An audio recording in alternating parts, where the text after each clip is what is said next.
Comedy ಕಿಲಾಡಿಗಳು ಖ್ಯಾತಿಯ ಚಂದ್ರಶೇಖರ್ ಸಿದ್ದಿ ಅವರು ಆತ್ಮಹತ್ಯೆಗೆ ಶರಣಾಗಿರ್ತಕ್ಕಂಥದ್ದು. ಈ ಸಂದರ್ಭದಲ್ಲಿ ಮಾತನಾಡೋದಕ್ಕೆ ನಮ್ಮ ಜೊತೆಗೆ ಪ್ರಶಾಂತ್ ಸಿದ್ದಿ ಅವರಿದ್ದಾರೆ. ಮೊದಲೇದಾಗಿ ಪ್ರಶಾಂತ್ ಸಿದ್ದಿ ಅವರೇ, ಚಂದ್ರಶೇಖರ್ ಸಿದ್ದಿ ಅಂತಿದ್ದಂಗೆನೆ ನಿಮ್ಮೂರವರು ಅಥವಾ ನಿಮ್ಮ ರಿಲೇಷನ್ನ ಅಂತ ಅನ್ಸುತ್ತೆ. ನಿಮಗೆ ಮೊದಲಿಂದ ಪರಿಚಯ ಇತ್ತಾ, ಹೇಗೆ? ಈ ಒಂದು ಘಟನೆ ಬಗ್ಗೆ ಕೇಳಿದಾಗ ಏನು ಅನಿಸ್ತು ಮೊದಲೇದಾಗಿ? ಎಲ್ರಿಗೂ ನಮಸ್ಕಾರ. ಮೊದಲನೇದಾಗಿ ಚಂದ್ರಶೇಖರ್ ಸಿದ್ದಿ ನನಗೆ ಮುಂಚಿಂದನೇ ಪರಿಚಯ. ಯಾಕಂದರೆ ನಾನು ನೀನಾಸಂ ಪಾಸ್ಔಟ್ ಆಗಿದ್ದರಿಂದ, ಚಂದ್ರಶೇಖರ್ ಸಿದ್ದಿನೂ ನೀನಾಸಂನಿಂದ ಪಾಸ್ಔಟ್ ಆಗಿ ಬಂದಿರೋದ್ರಿಂದ ನನ್ನ ಮತ್ತು ಅವರು ಒಂದು ಒಡನಾಟ ಇತ್ತು. ಆಮೇಲೆ ನಾವು ಫೋನ್ಸ್ಗಳಲ್ಲಿ ಮಾತಾಡ್ಕೊಳ್ತಿದ್ವಿ, ಏನು ನಡೀತಾ ಇದೆ. ಅವರು ನನಗೆ ಫೋನ್ ಮಾಡೋರು, ನಾನು ಅವಾಗ ಫೋನ್ ಮಾಡ್ತಿದ್ದೆ. ಬಟ್ ಈ ಘಟನೆ ಕೇಳಿದ್ಕೊಳ್ಳಿ ನಂಗೆ ಒಂದು ಸ್ವಲ್ಪ ಶಾಕ್ ಆಯಿತು. ಯಾಕಂದರೆ ನಾವು ಥಿಯೇಟ್ರಿಂದ ಬಂದವರು ಒಂದು ಸ್ವಲ್ಪ ಗಟ್ಟಿ ಮನಸ್ಥಿತಿಯವರು. ಯಾಕಂದರೆ ನಮಗೆ ಥಿಯೇಟ್ರ್ ಅದನ್ನು ಕಲಿಸ್ಕೊಟ್ಟಿರುತ್ತೆ ನಮಗೆ.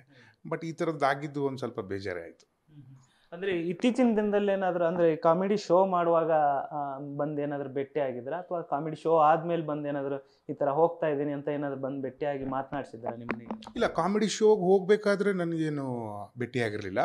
ಬಟ್ ಕಾಮಿಡಿ ಶೋನ ಮಾಡ್ತಾ ಮಾಡ್ತಾ ಒಂದು ಸತಿ ನಂಗೆ ಭೇಟಿಯಾಗಿದ್ರು. ಆಮೇಲೆ ಕಾಲು ಮಾಡಿದರು. ನಾನಂದೇ ಬೆಸ್ಟ್ ಆಫ್ ಲಕ್, ಒಳ್ಳೇದಾಗಲಿ. ಯಾಕಂದರೆ ಕಾಮಿಡಿ ಶೋ ತುಂಬ ಚೆನ್ನಾಗಿ ಬರ್ತಾಯಿತ್ತು ಅವ್ರದ್ದೆಲ್ಲ. ಆ ಪೋರ್ಷನ್ಸ್ ಎಲ್ಲ ಭಾಳ ಚೆನ್ನಾಗಿತ್ತು. ಒಂದೆರಡು ಸತಿ ವಿಶ್ಯೂ ಮಾಡಿದ್ದೆ ನಾನು.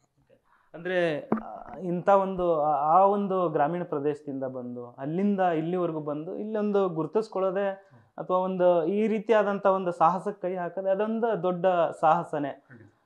ಅಂಥದ್ರಲ್ಲೂ ಹೆಸರು ಮಾಡಿದಂಥವ್ರು ಈ ರೀತಿ ಖಿನ್ನತೆಗೊಳಗಾಗಿ ಅಥವಾ ಈ ಥರದ ಒಂದು ನಿರ್ಧಾರ ಮಾಡ್ಕೊಂಡಿದ್ರ ಬಗ್ಗೆ ಏನು ಹೇಳ್ತೀರಿ?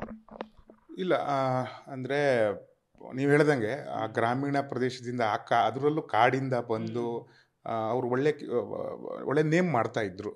ಒಂದಿಷ್ಟು ನಡೀತಾ ಇತ್ತು ಅವ್ರ ಕೆಲಸಗಳು. ಆದರೆ ಈ ಥರದ್ದು ಖಿನ್ನತೆಗೆ ಅವ್ರು ಹೋಗಿದ್ದಾರೆ ಅಂದರೆ ನಾವು ಹೆಂಗೆ ಹೋದ್ರು ಅನ್ನೋದೇ ನಮಗೆ ಬರ್ತಾಯಿಲ್ಲ. ಯಾಕಂದರೆ ಆಲ್ಮೋಸ್ಟ್ ನೋಡಿ, ಈಗ ನಾವುಗಳು ಆ ಥರ ಅಂದರೆ ಕೆಲವೊಂದು ಸತಿ ಅವಕಾಶಗಳಿರುತ್ತೆ, ಕೆಲವೊಂದು ಸತಿ ಅವಕಾಶಗಳು ಇರಲ್ಲ. ಬಟ್ ಅದ್ರ ಜೊತೆಗೆ ಹೋಗ್ತಾ ಇದ್ದೀವಿ. ಹಾಗಂತ ನಾವು ಖಿನ್ನತೆಗೆ ಒಳಗಾಗೋದು ಎಷ್ಟರ ಮಟ್ಟಿಗೆ ಸರಿ ಅನ್ನೋದು ನಂದು. ಯಾಕಂದರೆ ಅವಶ್ಯಕತೆ ಇಲ್ಲ ಅಂತ ನಾನು ಹೇಳ್ತಾ ಇರೋದು. ಈ ಒಂದು ಹಾದಿಯಲ್ಲಿ ನೀವು ಎದುರಿಸಿದಂಥ ಚಾಲೆಂಜ್ಗಳು, ಸೊ ಈ ಒಂದು ನಿಟ್ಟಿನಲ್ಲಿ ಹೇಳೋದಾದರೆ ಈ ರೀತಿ ದಿನನಿತ್ಯ ನಾವು ಸವಾಲುಗಳನ್ನು ಎದುರಿಸ್ತಾನೆ ಇರ್ತೀವಿ.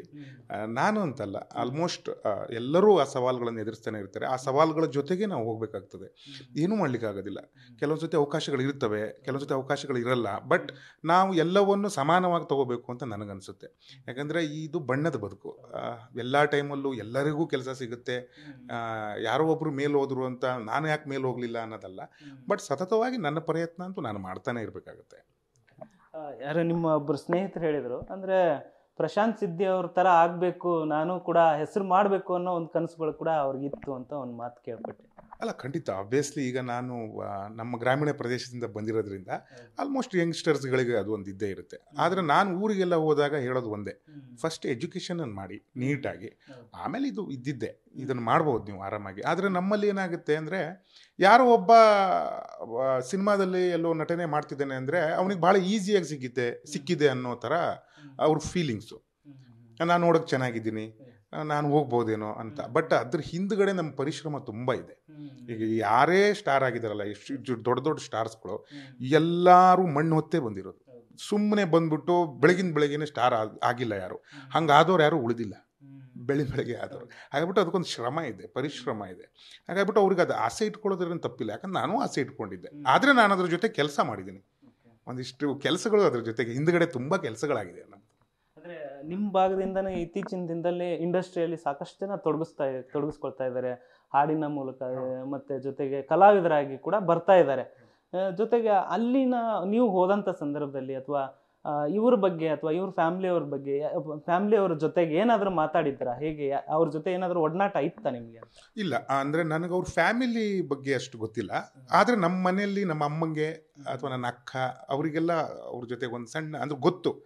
ಅಂದರೆ ನಿಮ್ಗೇನಾಗುತ್ತೆ, ಈ ಸಿದ್ದಿ ಜನಾಂಗ ಅನ್ನೋದು ನಮ್ದು ಏನು ಯಲ್ಲಾಪುರ ಭಾಗದಲ್ಲಿದೆಯಲ್ಲ, ಅವರೆಲ್ಲರೂ ಒಂದಲ್ಲ ಒಂದು ರೀತಿಯಲ್ಲಿ ಒಬ್ರಿಗೊಬ್ರು ಲಿಂಕ್ ಇದ್ದೇ ಇದ್ದಾರೆ. ಅಜ್ಜನಿಂದನೋ ಮುತ್ತಜ್ಜನಿಂದಲೋ ಯಾವುದೋ ಅಲ್ಲಿಂದ ಹೆಣ್ಣು ತಗೊಬಂದಿರೋದು, ಇಲ್ಲಿಂದ ಗಂಡು ಕಳಿಸಿರೋದು, ಆ ಥರದ್ದು ಏನೋ ಒಂದು ಕನೆಕ್ಟ್ ಅಂತೂ ಇದೆ. ನಮ್ಮೂರು ಅವ್ರಿಗೆ ಒಂದು 30 ಕಿಲೋಮೀಟರ್ಸ್ ಆಗ್ಬೋದು. ಬಟ್ ನಾನು ಅವ್ರ ಫ್ಯಾಮಿಲಿ ಜೊತೆಗೆ ನನಗೆ ಇದು ಇರಲಿಲ್ಲ.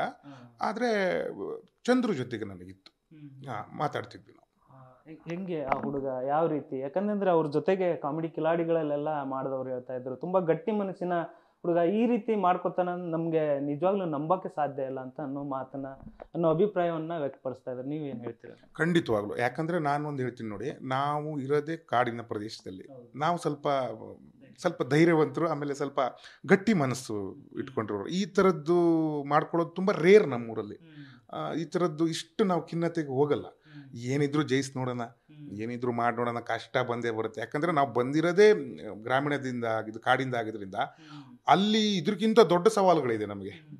ಹಾಗಾಗ್ಬಿಟ್ಟು ನಮಗದೇನು ದೊಡ್ಡ ಮ್ಯಾಟ್ರ್ ಅಂತ ಅನಿಸಲ್ಲ. ಆದರೆ ಯಾಕೆ ಹಿಂಗೆ ಮಾಡಿಕೊಂಡ್ರು ಅನ್ನೋದು ಅದೇ ನಮಗೂ ಆಶ್ಚರ್ಯನೇ. ಬಟ್ ನನಗೆ ಒಂದು ಟೈಮಲ್ಲಿ ಗೊತ್ತಿತ್ತು, ಅಂದರೆ ಅವರು ಸ್ವಲ್ಪ ಡಿಸ್ಟರ್ಬ್ ಆಗಿದ್ದಾರೆ ಅಂತ. ಯಾರೋ ನನ್ನ ಫ್ರೆಂಡ್ ಯಾರೋ ಹೇಳಿದ್ರು ಹಿಂಗೆ ಡಿಸ್ಟರ್ಬ್ ಆಗಿದ್ದಾರೆ ಅಂತ. ಬಟ್ ಅದು ಅಲ್ಲಿಗೆ ಮುಗಿದೋಗಿತ್ತು. ಓಕೆ, ಇಲ್ಲ ಆರಾಮಾಗಿದ್ದಾರೆ ಈಗ ಅಂತ. ನಾವೊಂದು ಥಿಯೇಟ್ರನ್ನ, ಒಂದು ನಾಟಕಗಳನ್ನು ಮಾಡೋಣ, ನಾವೇ ಸಿದ್ಧಿ ಹುಡುಗರೆಲ್ಲ ಸೇರಿಬಿಟ್ಟು ಒಂದು ನಾಟಕ ಮಾಡೋಣ ಅಂತ ಅಂದ್ಕೊಂಡಿದ್ವಿ. ಅದು ಒಂದು ಸ್ವಲ್ಪ ನಾನೊಂಚೂರು ಶೂಟಿಂಗಲ್ಲಿ ಸ್ವಲ್ಪ ಬ್ಯುಸಿ ಆಗಿದ್ದರಿಂದ ಒಂಚೂರು ಮುಂದೆ ಹಾಕಿದ್ವಿ ಅಷ್ಟೇ.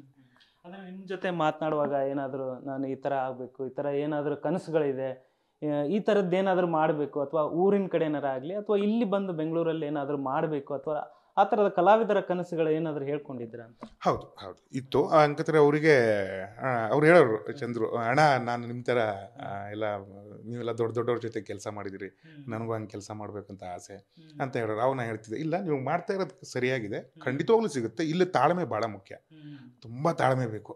ಹಾಗಾಗ್ಬಿಟ್ಟು ತಾಳ್ಮೆಯಿಂದಿರಿ, ಖಂಡಿತ ಹಾಗೆ ಆಗುತ್ತೆ. ಯಾಕಂದರೆ ನೀವು ಥಿಯೇಟ್ರ್ ಮಾಡಿದ್ರಿಂದ ಸೊ ನಿಮಗದು ಈಸಿ ಆಗುತ್ತೆ, ಸಮಸ್ಯೆ ಏನಾಗಲ್ಲ. ಹಾಗಾಗ್ಬಿಟ್ಟು ನಾನು ಅವ್ರಿಗೆ ಹೇಳ್ತಾ ಇದ್ದೆ. ಬಟ್ ಅವ್ರ ಕನಸುಗಳನ್ನು ಹೇಳೋರು ಪಾಪ, ಹಿಂಗೆ ಮಾಡಬೇಕು ಅಣ್ಣ, ಹಿಂಗೊಂದು ಮಾಡಬೇಕು, ದಯವಿಟ್ಟು ಒಂದ್ಸತಿ ನೀವು ಸಿಗಿ ನನಗೆ ಅಂತ ಅಂದಿರೋ. ಅವಾಗ ಒಂದ್ಸತಿ ಸಿಕ್ಕಿದ್ದೆ ನಾನು ಅವರಿಗೆ. ಮಾತಾಡಬೇಕು ಅಂದರು, ಜನರಲ್ಲಾಗಿ ಕೂತ್ಕೊಂಡು ಮಾತಾಡಿದ್ವಿ, ಕಾಫಿ ಟೀ ಎಲ್ಲ ಕುಡಿದು ಹೋದ್ರು. ಅಂದರೆ ಈಗ ಈ ಒಂದು ಘಟನೆ ಆಗಿದ್ಮೇಲೆ ಮತ್ತೇನಾದರೂ ಸಂಪರ್ಕ ಮಾಡೋದು, ಅಥವಾ ನಿಮ್ಮ ಅಕ್ಕ ಅವ್ರಿಗೆ ಏನಾದರೂ ಕೇಳಿ, ಅಥವಾ ಅಲ್ಲಿ ಅವ್ರ ಕುಟುಂಬಸ್ಥರಿಗೆ ಯಾವ್ದಾದ್ರು ಸಂಪರ್ಕ ಮಾಡಿದ್ರೆ, ಅಥವಾ ಏನಾದರೂ? ನಾನು ನಮ್ಮ ಮನೆಗೆ ಫೋನ್ ಮಾಡಿದೆ. ಆಮೇಲೆ ನಮ್ಮ ಬ್ರದರ್ ಒಬ್ಬರು ಇದ್ದರು, ಅವರಿಗೂ ಫೋನ್ ಮಾಡಿದೆ. ಮಾಡಿಬಿಟ್ಟು ಅಲ್ಲಿ, ಯಾಕಂದರೆ ಅಲ್ಲಿ ಮಳೆ ಇರೋದ್ರಿಂದ ನೆಟ್ವರ್ಕ್ಸ್ಗಳು ಸಿಗ್ತಾ ಇಲ್ಲ ನಮಗೆ. ಯಾಕಂದರೆ 2-3 ದಿನ ಆಗಿರುತ್ತೆ, ಕರೆಂಟ್ಗಳಿರಲ್ಲ. ಸೊ ಆಗ್ಬಿಟ್ಟು ನಾನು ಅಲ್ಲಿ ಟ್ರೈ ಮಾಡಿದ್ದೀನಿ. ನಮ್ಮ ಬ್ರದರ್ ಹೋಗ್ತಾ ಇದ್ದಾರೆ, ಸೊ ಅವರು ಫ್ಯಾಮಿಲಿ ಒಂದ್ಸತಿ ಹೋಗಿ ಅಂತ ಹೇಳಿದ್ದೀನಿ. ಆಮೇಲೆ ನಾನು ಈಗ ನೆಕ್ಸ್ಟ್ ನಾಳೆ ಎಲ್ಲ ನಾಡ್ದು ನಾನು ಊರಿಗೆ ಹೋಗ್ತಾ ಇದ್ದೀನಿ. ಸೊ ಅವಾಗ ಅವ್ರಿಗೆ ಹೋಗಿ ಸಂಪರ್ಕ ಮಾಡ್ತೀನಿ, ಅವ್ರ ಮನೆಗೆ ಹೋಗ್ತೀನಿ. ಕಲಾವಿದರಾಗಿ ಒಂದು ಕನಸನ್ನು ಕಟ್ಕೋಬೇಕು, ಮುಂದಿನ ದಿನದಲ್ಲಿ ಏನೋ ಒಂದು ಈ ರೀತಿಯಾದಂಥ ಕಲಾವಿದರಾಗಿ ಕನಸು ಕಾಣ್ತಾ ಇರ್ತಕ್ಕಂಥ ಒಂದು ಈ ಥರದ ಒಬ್ಬ ಹುಡುಗ ಈ ರೀತಿ ಸಡನ್ ಆಗಿ ಆದಾಗ ಏನು ಅನಿಸುತ್ತೆ ಸರ್? ಇಲ್ಲ, ತುಂಬ ಬೇಜಾರಾಗುತ್ತೆ. ಆಮೇಲೆ ಇನ್ನೊಂದೇನು ಅಂದರೆ, ನಮ್ಮಲ್ಲಿ ಒಳ್ಳೊಳ್ಳೆ ಪ್ರತಿಭೆಗಳಿಗೆ ಆಮೇಲೆ ಒಳ್ಳೆಯ ಒಂದಿಷ್ಟು ಅವಕಾಶಗಳನ್ನು ಕೊಡಬೇಕು ಅನ್ನೋದು ನಂದು ಒಂದು ಆಶಯ. ಹಿಂಗಾದ ಕೂಡಲೇ ಪಾಪ ಈಗ ಏನೋ ಒಂದು ಕನಸು ಇಟ್ಕೊಂಡಿರೋರಿಗೆ ಸಣ್ಣ ನಿರಾಶೆ ಆಗುತ್ತೆ. ಈಗ ನಮ್ಮದೇ ಊರಿಗೆ ತಗೊಳ್ಳಿ ನೀವು, ಯಾರೋ ಒಬ್ಬರು ಈಗ ನನ್ನನ್ನು ನೋಡಿ ಅಥವಾ ಚಂದ್ರಸಿದ್ದಿನ ನೋಡಿ ಬರಬೇಕು ಅಂತ ಇರೋರಿಗೆ ಒಂದು ಸಣ್ಣ ಹಿಂದೇಟಾಕ್ತಾರೆ. ಬಟ್ ಒಳ್ಳೆ ಪ್ರತಿಭೆಗಳಿದೆ ಅಲ್ಲಿ, ಸಣ್ಣ ಹಿಂದೇಟು ಹಾಕ್ಬಿಡ್ತಾರೆ. ಯಾಕಂದರೆ ಅವಕಾಶ ಸಿಗಲ್ವೇನೋ, ಆಮೇಲೆ ಚೆನ್ನಾಗಿ ಆ್ಯಕ್ಟಿಂಗ್ ಮಾಡೋಕ್ಕಾಗುತ್ತೋ ಇಲ್ವೋ ಅನ್ನೋ ಒಂದು ಸಣ್ಣ ಸಂಶಯಗಳು ಸ್ಟಾರ್ಟ್ ಆಗ್ತವೆ. ಸೊ ಹಾಗಾಗ್ಬಿಟ್ಟು ಇದೊಂಥರ ಬೇಜಾರದ ಸಂಗತಿನೇ. ಆದರೆ ನಾನೇನು ಹೇಳ್ತಾ ಇದ್ದೀನಿ, ಯಾವುದೇ ಕಾರಣಕ್ಕೂ ಲೈಫ್ ಅನ್ನೋದು ಹೆಂಗಂದರೆ, ನೀವು ಅಂದ್ಕೊಂಡಿದ್ದಾಗಲ್ಲ, ಅಲ್ಲಿ ನೀವು ಅಂದ್ಕೊಳ್ಳದೇ ಇರೋದೇ ಆಗೋದು. ಬಟ್ ಅದ್ರ ಜೊತೆಗೆ ನಾವು ಸಂಗಮ ಆಗ್ಬಿಟ್ಟು ಹೋಗ್ಬೇಕಾಗುತ್ತೆ, ಟ್ರಾವೆಲ್ ಮಾಡ್ಬೇಕಷ್ಟೇ. ನಾನು ಅಂದ್ಕೊಂಡಿದ್ದೆ ಆಗೋದಿದ್ರೆ ಎಲ್ಲರೂ ಅವ್ರಿಗೆ ಏನೇನು ಬೇಕೋ ಅದಾಗ್ಬಿಟ್ಟಿರೋರು. ಹಾಗಾಗ್ಬಿಟ್ಟು ನೀವು ನಿಮ್ಮ ಕೆಲಸವನ್ನು ಆರಾಮಾಗಿ ಮಾಡಿ, ದೇವರು ಇದ್ದಾನೆ, ಅವನು ಒಂದು ಕಡೆ ಕರ್ಕೊಂಡು ಹೋಗ್ತಾನೆ, ಅಲ್ಲಿವರೆಗೆ ನಾವು ನಡ್ಕೊಂಡು ಹೋಗಲೇಬೇಕು, ಏನೂ ಮಾಡೋಕ್ಕಾಗೋದಿಲ್ಲ. ಫೈನಲಿ ಅವ್ರ ಕುಟುಂಬಸ್ಥರಿಗೆ ಏನು ಹೇಳಕ್ಕೆ? ಅದೇ ಸರ್, ಈ ಸಂದರ್ಭದಲ್ಲಿ ಏನು ಹೇಳಕ್ಕೆ, ಅವ್ರಿಗೆ ಈ ನೋವನ್ನು ತಡ್ಕೊಳ್ಳೋ ಶಕ್ತಿ ದೇವ್ರು ಕೊಡಲಿ. ಬಿಟ್ಟರೆ ನಾವು ಇನ್ನೇನು ಹೇಳ್ಬೋದು ಸರ್. ಆ್ಯಕ್ಚುಲಿ ಅವ್ರಿಗೆ ಈಗ ಚಂದ್ರುಕ್ಕಿಂತ ಜಾಸ್ತಿ ಅವ್ರ ಮನೆಯವರು ಒಂದು ಇಟ್ಕೊಂಡಿರ್ತಾರೆ. ನಮ್ಮ ಮನೆಯಲ್ಲೂ ಅಷ್ಟೇ, ನನಗಿಂತ ಜಾಸ್ತಿ ನಮ್ಮ ಮನೆಯವ್ರಿಗೆ ಪ್ರೌಡ್ ಇದೆ. ಸೊ ಹಾಗೆ ಅವ್ರ ಮನೆಯವ್ರಿಗೂ ಆ ಪ್ರೌಡ್ ಇದ್ದಿರುತ್ತೆ. ಬಟ್ ಸಡನ್ಲಿ ಹಿಂಗಾದ್ಕೂಳೆ ಪಾಪ ಅವ್ರಿಗೆ ಎಷ್ಟು ದುಃಖ ಆಗಿರ್ಬೇಡ, ಅದನ್ನು ದೇವರು ಅವ್ರಿಗೆ ಆ ಶಕ್ತಿ ಕೊಡಲಿ ಅಂತ ನಾನು ಬೇಡ್ಕೋತೀನಿ ಸರ್. Thank you. ಇದಿಷ್ಟು ನಟ ಪ್ರಶಾಂತ್ ಸಿದ್ದಿ ಅವರ ಮಾತಾಗಿತ್ತು. ಕ್ಯಾಮ್ರಾ ಪರ್ಸನ್ ಮಂಜು ಜೊತೆ ಧನು ಯಲ್ಗಜ್, ಪಬ್ಲಿಕ್ ಟಿವಿ, ಬೆಂಗಳೂರು.